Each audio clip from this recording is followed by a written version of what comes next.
Bertemu lagi dengan saya Mudin Motohar selaku mahasiswa UIN Saber Syekh Nurjati Cirebon dengan NIM 22811307775 Fakultas PJJ PAI. Saya berasal dari Ciamis. Pada saat ini saya akan mengerjakan tugas dari mata kuliah praktek ibadah yang diemban oleh dosen Bapak Basiran SAG MA yang berjudul tentang tayamum. Apa itu tayamum? Tayamum adalah mengusap debu pada wajah dan kedua tangan dengan mekanisme tertentu. Tayamum dapat menjadi pengganti wudu, pengganti mandi wajib, atau pengganti anggota tubuh yang tidak bisa terkena oleh air. Sehingga seseorang diperbolehkan melakukan tayamum karena ada beberapa hal sebagai berikut. Yang tidak ada air atau terdapat air namun air tersebut hanya cukup untuk kebutuhan sehari-hari ataupun untuk memberi minum hewan. Selain itu juga ada muhtaram ataupun tidak boleh dibunuh dan lain sebagainya. Yang kedua, bagi orang yang sakit anggota tubuhnya apabila terkena akan membahayakan jiwanya, seperti kesembuhannya dari sakit yang memperlambat kondisi seperti demikian. Namun dikategorikan tidak menemukan air, jadi tidak boleh terkena air anggota tubuhnya. Yang ketiga, terdapat air namun jaraknya jauh, itu melebihi 2,5 km atau setengah fathal. Yang keempat, terdapat air namun ia terhalang menggunakan seperti karena di penjara yang menghalangi bisa menggunakan air. Yang kelima, kondisi sangat dingin apabila cuaca sangat ekstrim dan tidak ada media penghangat untuk tubuh kita ke dalam kondisi semula, sehingga menjadikan orang tersebut keberatan menggunakan air. Kitab At-Taqriratu Sadidah Habib Hasan bin Ahmad Al-Kaf menyebutkan syarat tayamum ada 7, yaitu yang pertama, tayamum harus menggunakan debu yang suci, tidak boleh terkena najis.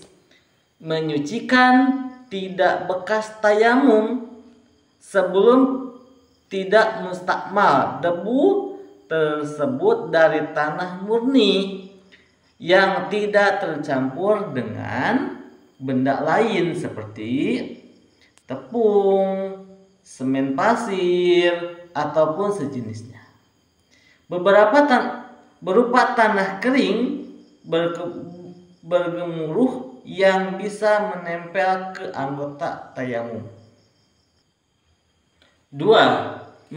Menggunakan debu ke anggota tubuh harus berdasarkan kesengajaan orang yang bertayamum. Seumpamanya ada debu yang berterbangan lalu mengenai wajah dan kedua tangan, kemudian seseorang mengusapkan debu tersebut ke dalam dengan niat tayamum, maka hukumnya tidak sah. Kenapa? Karena tidak ada unsur kesengajaan memindahkan debu anggota tayamum. Yang ketiga, mengusap wajah dengan kedua tangan sebanyak 2 sesi. Sesi pertama untuk mengusap wajah dan 1 sesi untuk mengusap kedua tangan. Seumpama seseorang menggunakan kain yang lebar lalu dilumuri debu sekali saja, namun cukup untuk meletakkan debu ke wajah, ke tangan sekaligus, maka hukumnya tidak sah. Kenapa? Karena mengambil debu hanya 1 sisi saja ataupun 1 kali saja. Jadi harus mengambilnya harus 2 kali, ke tangan, ke muka, dan ke tangan. Yang keempat, sebelum tayamum seseorang harus menghilangkan najis di seluruh tubuhnya apabila terdapat najis ini. Pendapat Imam Ar-Ramli, menurutnya orang yang bertayamum apabila terdapat najis yang tidak memungkinkan untuk membersihkan waktu itu, maka sholatlah untuk menghormati waktu. Sedangkan menurut Ibnu Hajar, orang yang bertayamum tidak disyaratkan untuk bersuci dari najis. Titik perbedaan antara 2 pendapat ini adalah apabila mengikuti pendapat Al-Amri, orang yang tidak memungkinkan menghilangkan najis di tubuhnya saat sakit, dia justru tidak perlu tayamum sekalian, biar langsung sholat untuk menghormati waktu. Adapun menurut Ibnu Hajar, orang yang terdapat najis di tubuhnya tetap tayamum dan sholat. Meski demikian, saat sehat dia harus mengqadha sholatnya. 5. Menurut Ibnu Hajar, seseorang yang akan bertayamum harus sudah mengetahui di mana arah kiblat untuk sholat nanti yang akan dilakukan. Tayamum yang keenam adalah tayamum harus dilaksanakan setelah waktu sholat. Yang ketujuh, yang terakhir, 1 kali tayamum hanya berlaku untuk sholat fardu ain. Apabila ada seseorang yang bertayamum untuk sholat duhur, setelah beberapa saat memasuki waktu asar, maka dia harus melakukan tayamum kembali, walaupun ia belum batal tayamumnya.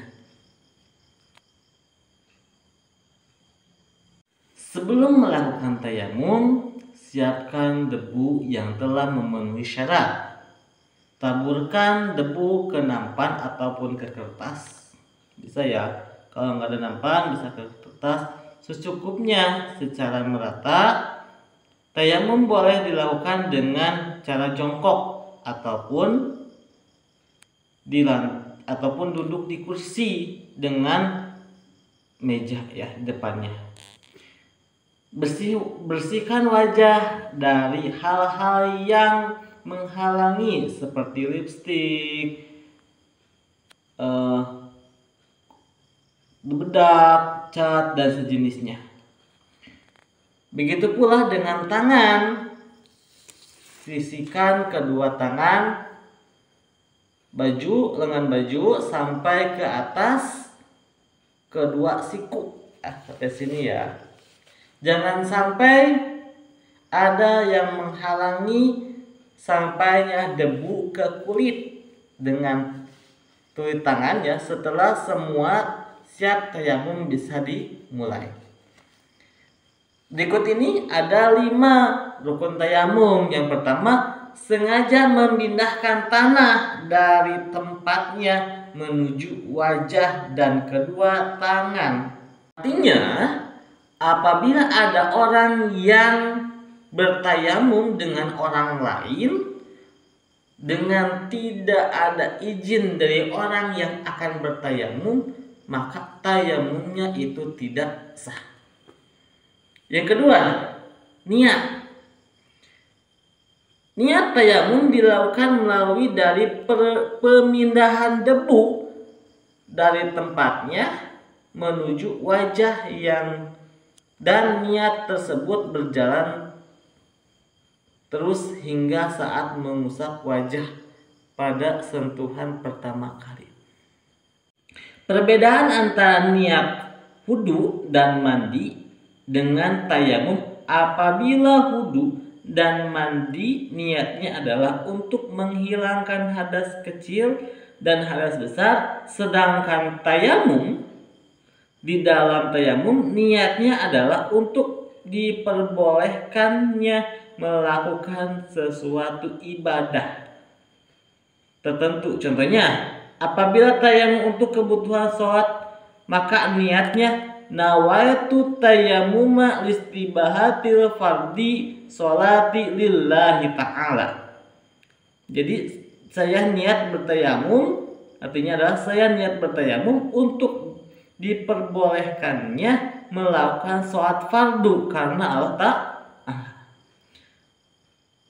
Apabila niat tayamum untuk membentuk tawaf ataupun untuk melakukan tawaf ya, maka niatnya adalah nawaitu tayammuma listibahatil fardi tawafi lillahi ta'ala. Artinya saya niat tayamum untuk diperbolehkannya melakukan tawaf fardu karena Allah Ta'ala. Apabila seorang niat tayamum untuk sholat fardu atau tawaf wajib, maka ia hanya bisa memanfaatkan tayamumnya untuk satu fardu dan segala hal kebutuhan tayamum seperti menyentuh mushaf, sujud, syukur, dan lainnya.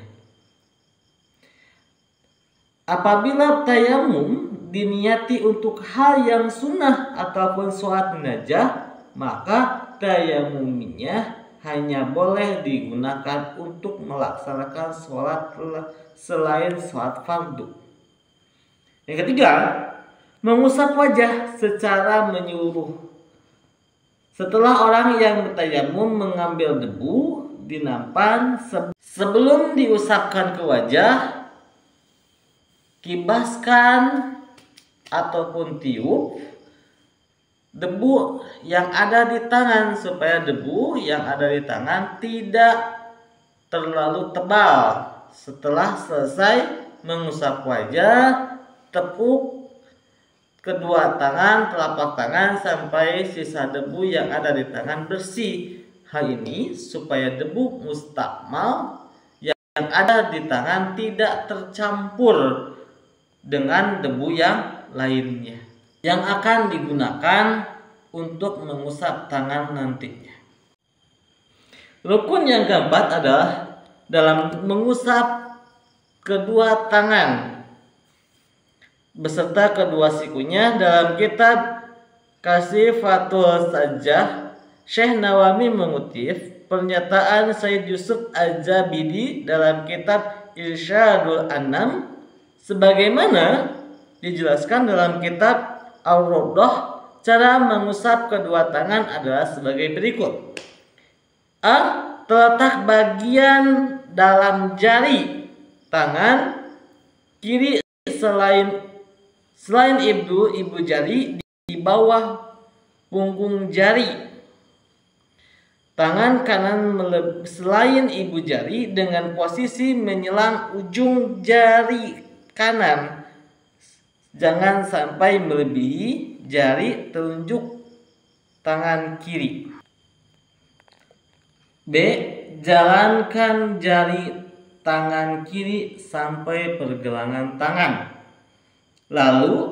Tangan kanan. Lalu rapatkanlah ujung jari kiri pada pergelangan tangan agar kedua sisi tangan kanan bisa sebagian oleh tangan kiri selain ibu jari. Yang C. Jalankan jari tangan kiri sampai siku. Yang D. Setelah sampai siku, putarlah bagian dalam telapak tangan kiri hingga bertemu bagian dalam tangan kanan. Dengan tetap mengangkat ibu jari dan menjalankan sampai pergelangan tangan. Selanjutnya apa? Mengusap bagian dalam ibu jari kiri pada bagian luar ataupun punggung ibu jari kanan. Dengan demikian, usapkan pada tangan kanan, dianggap telah selesai. Selanjutnya, setelah anggota tangan kanan selesai, kemudian usap tangan kiri dengan cara yang sama sebagaimana tangan kanan tadi. Selanjutnya apa? Setelah selesai mengusap ibu jari, tangan kiri bertemu telapak tangan kanan pada telapak tangan kiri dan melanjutkan dengan menyalami jari-jari kedua tangan. Yang kelima adalah apa? Rukun yang kelima adalah tertib. Maksudnya dari tertib ini di sini ada yang harus didahulukan, ada juga yang harus diakhirkan. Yang didahulukan apa? Mengusap wajah, dan yang diakhirkan adalah mengusap kedua tangan.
Baik teman-teman, sekian penjelasan dari saya. Mohon maaf apabila ada kata-kata yang salah, mohon dimaafkan ya.